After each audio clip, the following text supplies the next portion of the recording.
Hey y'all, it's Brett and I am back with another tip to help you out during your wedding planning process.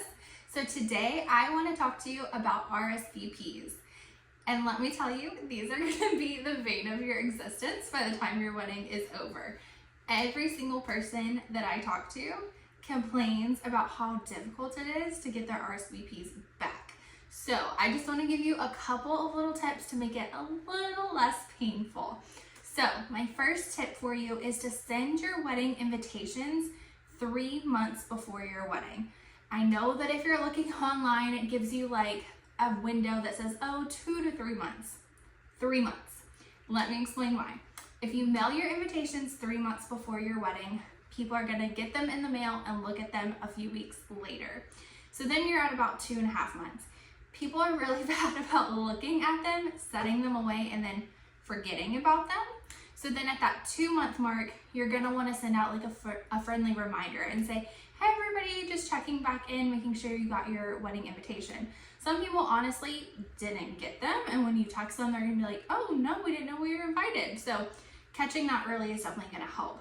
But you're gonna wanna make sure you have all of your final answers at least a month before the wedding, because that's when we're gonna do your final walkthrough and we need to know how many tables, how many chairs, how many napkins are we ordering, how many plates of food do you wanna pay for. If you only order food for 80 people, but then you have 100 people show up, you have 20 people that are not gonna be very happy because they're not gonna get to eat.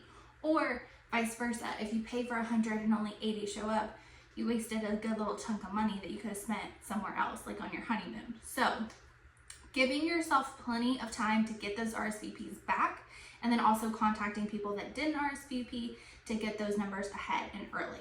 And then I want to give you a couple more tips with your RSVPs. My biggest tip is to put a wedding website on your invitation. Most people nowadays don't want to have to go to the post office or mail something back. They just want to go online and click yes or no.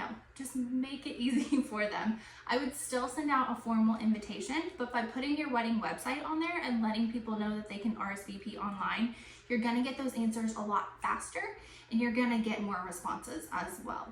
Also, be sure to number your wedding invitations. So like if you send it to Grandma Jean, put number 1 on it. There's invisible ink that you can use that just shows up with a flashlight if you don't want it to have a 1 in the corner.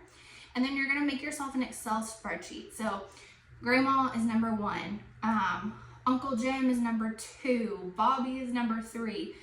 Everybody you're gonna make an Excel sheet for and put their name, because I cannot tell you how many times people send back the RSVP with the box checked yes or no, but they forget to put their name on it.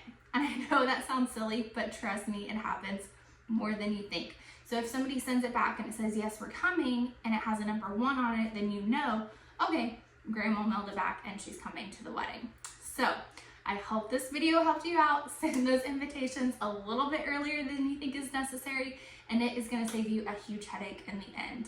I will see y'all next time. Bye guys.